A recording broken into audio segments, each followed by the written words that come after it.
인생을 위한 최소한의 생각. 오늘은 네 번째 명언입니다. 루 홀츠라는 분이 했던 말인데요. 이 지구상에 가만히 있는 것은 없습니다. 성장 중이거나 죽어가고 있습니다. 그것이 나무든 사람이든 마찬가지입니다. 사실은 책을 읽으면서 어라? 이런 게 명언이라고? 라고 생각한 첫 명언입니다. 네, 저는 순서대로 하나 이렇게 읽어가고 있기 때문에 첫 번째 명언, 두 번째 명언, 세 번째 명언에 비해서 네 번째 이 명언은 처음 그 명언을 읽었을 때는 뭐라? 이게 무슨 명언이지? 그런 생각이 먼저 들더라고요. 말 그대로 모든 것들은 변화하고 성장하거나 죽어가고 있다. 너무나 당연한 얘기인데 이게 왜 명언일까? 라는 생각을 먼저 했었습니다. 그래서 일단 저자들의 이 인사이트를 한번 읽어보게 되었죠. 오늘은 그래서 앞선 세 번과는 다르게 중간에 저의 생각을 썼기보다는 저자 본문에 나와 있는 저자들의 인사이트를 그냥 쭉 한번 읽어보도록 하겠습니다. 정체라는 상태는 실제로 존재하지 않는다. 겉보기엔 멈춰 있는 것처럼 보여도 안쪽에서는 이미 방향이 정해지고 있다. 위로 뻗을 준비를 하거나 보이지 않게 힘을 잃어가거나 삶은 언제나 고요한 선택을 반복하며 우리를 어딘가로 데려간다. 아무 일도 하지 않았다고 느낀 하루에도 삶은 조용히 방향을 선택한다. 의식하지 못한 사이에도 우리는 이미 움직이고 있으며 그 미세한 차이는 시간이 지나서야 슬며시 모습을 드러낸다. 성장은 언제나 눈에 띄지 않는다. 하루하루의 변화는 너무 작아 스스로도 체감하지 못한 채 흘러간다. 그러나 그 작은 축적이 쌓이면 어느 순간 우리는 이전과는 다른 높이에 서 있음을 발견하게 된다. 사람도 나무와 다르지 않다. 배우고 움직이고 질문하는 순간에는 조금씩 자라고 익숙함에 기대는 순간부터는 서서히 생기를 잃는다. 겉으로는 그대로인 듯 보여도 안쪽에서는 이미 변화가 시작된다. 그래서 하루를 가늠하는 질문은 단순하다. 오늘 나는 어제보다 조금이라도 나아졌는가? 새로운 것을 배웠는가?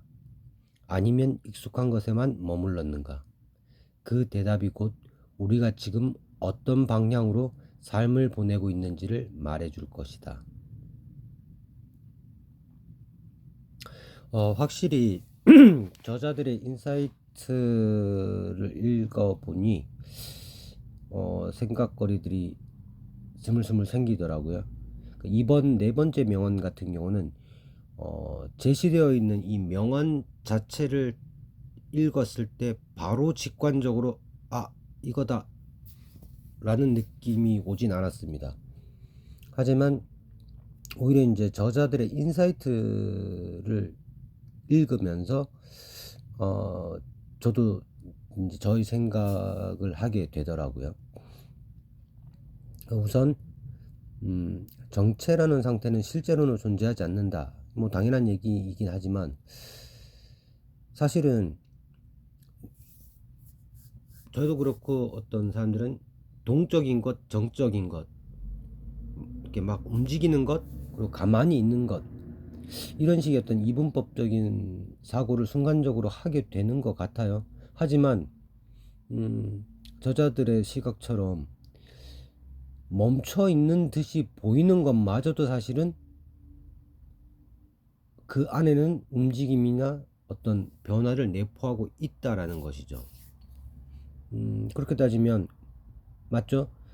죽음이라는 거마저도 사실은 죽음이라는 것도 사실은 뭐 부패되어가는 어떤 그런 어떤 상황을 동반하고 있기 마련이죠. 그러니까 그 모든 것이 멈추고 끝났다라고 생각되는 죽음마저도 사실은 그 안에는 동적인 상태를 갖고 있다는 거죠.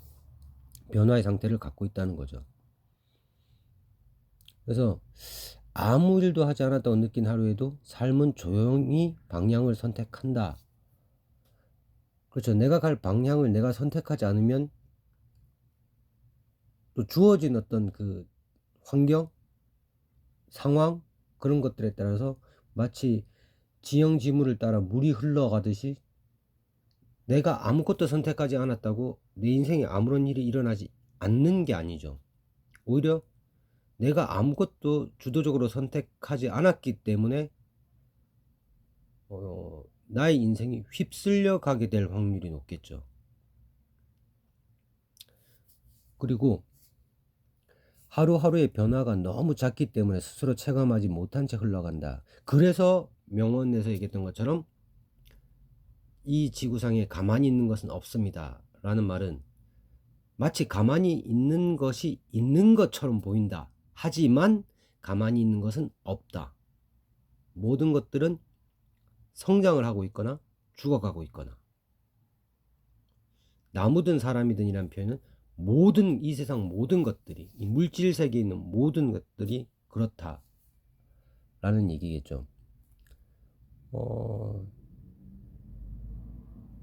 저자들이 하루하루의 변화는 너무 작지만 근데 그 작은 축적이 쌓이면 이전과는 전혀 다른 높이에서 해선을 발견해야 된다. 이건 어떻게 보면 굉장히 당연한 얘기긴 하죠. 커다란 성취라는 게 결국은 작은 실천이 쌓여서 그 쌓이고 쌓인 그 것들의 임계점을 넘어섰을 때 나타나는 뭐 폭죽 같은 그런 거죠. 우리가 모든 본인을 제외하고는 우리는 타인의 어떤 모든 변화를 옆에서 지켜볼 수는 없기 때문에 누군가가 어떤 성취를 했을 때 저 사람은 뭐 원래 그럴만 하다거나 아니면 뭐 타고난 능력이 좋았다라거나 운이 좋았다라거나 뭐 여러 가지를 생각해 볼 수 있지만 어떠한 성취든 어떠한 큰 성취든 간에 작은 일상의 그 작은 축척들이 쌓이지 않은 큰 성취는 없다라는 거죠. 그래서 항상 배우고 움직이고 질문하고 그러면서 우리는 조금씩 자라나고 익숙함에 기대는 순간부터는 생기를 잃어간다 라고 이제 저자들은 또 얘기를 하는데요. 근데 저는 이 익숙함이라는 게 익숙함 자체는 나쁜 것이 아니라고 봅니다. 어떤 의미에서는 뭐 내가 어떤 그만큼 성장을 했다는 증거이기도 하다고 봐요. 저는 어떠한 일에 익숙하다라는 건 그만큼 그 일에 대한 나의 어떤 능력치가 컸다는 얘기겠죠. 다만 이 익숙함이 문제가 되는 건 그 익숙함에 머물러 버리고 거기서 더 나아가는 거를 멈추는 게 문제라는 거죠. 서툰 일을 처음에는 뭐 새로운 도전이나 어떤 첫 도전에서는 당연히 익숙할 수가 없죠. 우리가 당연히 서툴고 낯설고, 하지만 자기가 매일매일 축적을 해서 그 일에 대한 어떤 성취도가 올라가면 어느 순간에는 그 일이 익숙해지기 시작하죠. 근데 문제는 거기에서 이제 머물러 버리는 게 문제라는 거죠. 그래서 저자들이 표현하는 익숙함에 기대는 이라는 표현이 그건 같아요. 그러니까 익숙함 자체가 문제라기보다는 익숙함에 기대어 버리는 그것이 문제다. 그래서 익숙해지면 또 그 다음 거기서 더 한 발 나아가는 질문과 학습과 그런 것들이 또 동반이 되어야 된다는 거죠. 마지막 파트에 저자들이 말한 오늘 나는 어제보다 조금이라도 나아졌는가, 새로운 것을 배웠는가, 아니면 익숙한 것에만 머물렀는가, 그 대답이 곧 우리가 지금 어떤 방향으로 삶을 보내고 있는지를 말해줄 것이다. 그러니까 저는 그렇게 생각합니다. 너무 이렇게 또 강박적으로 막 매일매일이 새로워야 한다? 새로워야 한다? 그것, 뭐 그것은 아닌 것 같아요. 그렇게까지 또 강박적으로 막 매일매일 새로워야 하고, 난 어제보다 무조건 오늘이 더 나아져야 하고, 그렇게 생각하는 것도 바람직하진 않은 것 같다. 너무 그렇게 강박적으로 매달리는 것도. 어, 예를 들면 뭐 저도 지금 이제 이 책을 읽고 필사하고 뭐 메모를 하고 제 생각을 여백에 메모를 하고 그런 것들을 이제 또 낭독을 하면서 기록으로 남기기 위해 이런 뭐 유튜브라는 플랫폼을 이용해서 그 낭독의 어떤 기록들을 남기고 있습니다만, 저도 이게 굉장히 아직도 많이 서툴고 음, 낯설고, 이 표현이 맞는지 모르겠지만 좀 뻘쭘하고 뭐 그런 것들이 있죠. 하지만 뭐 제가 목표했던 것처럼 이렇게 하루에 꾸준히 한 챕터씩 이렇게 하다 보면, 기록을 남겨가다 보면 마지막 260번째쯤 갔을 때는 나름대로 꽤 많이 이제 익숙해져 있을 수도 있겠죠. 이 모든 것들 일종의 루틴화가 돼서. 하지만 저 역시도 그때 이 과정이나 이번에 하고 있는 이런 것들이 익숙해져 갈 때, 그게 단순히 기계적 반복이 아니라 그것들이 한번 돌고 익숙해졌을 때 이제 한 번 더 깊은 숙고, 그 다음에 이 책을 바탕으로 해서 더 다른 책들과의 관계, 더 다른 어떤 사고의 확장, 그리고 이 책에 소개되었던 그 명언을 한 사람들의 다른 저작이나 그 사람들의 어떤 다른 사상들이나 이런 것들에 대한 확장성, 이런 것들을 찾아가는 작업이 또 필요하겠죠. 그래서 처음에 오늘의 이 명언은, 처음에는 이게 좀 밋밋하다, 이게 뭐 명언일 수 있나 라고 생각했지만, 저자들의 인사이트를 한 두어 번 더 읽어보고 저도 제 생각을 조금씩 메모를 하면서 느낀 게, 아, 앞에 명언, 특히 세 번째, 어제 읽었던 세 번째 명언 같은 경우는 마치 바로 현실에 써먹을 수 있을 법한 그런 어떤 처세술에 관한 그런 문장이었다면, 오늘의 이 명제는 어, 도덕경이나 동양의 어떤 철학서들처럼 문장 자체는 굉장히 뭐 별다를 게 없지만, 이걸 천천히 생각하면 사고가 좀 더 철학적인 어떤 질문들, 그러니까 삶의 태도에 대한 질문들, 그런 것들로 생각이 조금 더 나아가는 그런 명언인 것 같습니다. 그래서 어제의 명언 같은 경우는, 그러니까 남에게 얘기를 할 수 있는, 야, 원래 돼지랑은 씨름하는 거 아니야, 그러니까 쓸데없는 다툼은 하면 안 돼, 뭐 이런 식으로 직접적으로 얘기할 수 있는 명언이라면, 오늘의 이 명언은, 야, 이 지구상의 모든 것, 이 세상 모든 것들은 성장 아니면 죽음으로 가는 거야. 그러니까 살아가는 동안에는 더 앞으로 나아가야 돼, 뭐 이런 식으로 직접적으로 얘기를 할 수 있는 그런 명언은 아닌 것 같아요. 그런 명언은 아니지만 마음속으로 계속 되뇌어서 나의 어떤 생활에 대한 어떤 사고방식, 그런 사고방식의 변화를 이끌어내는 명언이다 라고 생각합니다.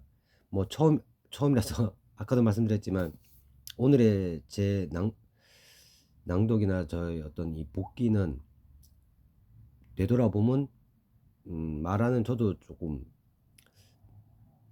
중구난방이기도 하고 100% 제 생각을 전달할 수는 없지만, 또 뭐 어쨌든 오늘 명언의 어떤 가르침대로 계속 나아지겠죠. 좀 더 나아지겠죠. 표현도 더 나아질 것이고 생각도 좀 더 잘 다듬어지겠죠. 마지막으로 이 명언을 읽고 어저께 이제 묵상을 하면서 이게 문득 떠올랐던 그 표현이 있어서 그냥 마지막에 책에 여백에 써놓은 게 있는데요. 죽어버린 꽃보다 슬픈 것은 시들어가는 꽃이다 라는 문장이 갑자기 떠오르더라고요. 그러니까 죽어버린 꽃보다 슬픈 것은 시들어가는 꽃이다. 이 명언에 대한 인사이트를 계속 생각을 하다 보니까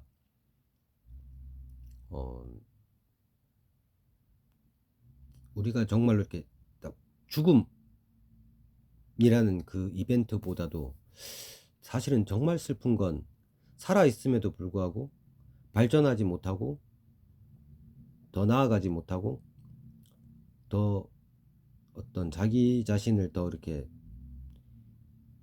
나은 방향으로 이끌지 못하고 정체되고 머무르고 정체라고 표현하겠죠. 정체 본문에서도 가만히 있는 건 없으니까 가만히 있는다는 그 자체가 이미 후퇴하는 거니까요. 그래서 그런 점점 자기의 인생이 시들어가는 것들이 더 가슴 아픈 게 아닐까. 그러니까 저희가 죽음이라는 거를 뭐 나의 죽음을 내가 어떻게 컨트롤할 수 있는 건 아니지만 그건 누구나 뭐 언제 자기의 인생이 어떤 시점이 어떻게 끝날지는 그 끝은 알 수가 없지만 그 과정 언제가 올지 모르는 그 마지막까지 가는 과정은 내가 만들어 갈 수 있는 것이기 때문에 근데 그거 자체를 그 과정 자체를 아예 포기해 버리고 놔버리고 시들해지는 게 오히려 어떤 의미에서는 죽음보다도 더 슬픈 일이 아닐까라는 생각이 들었습니다.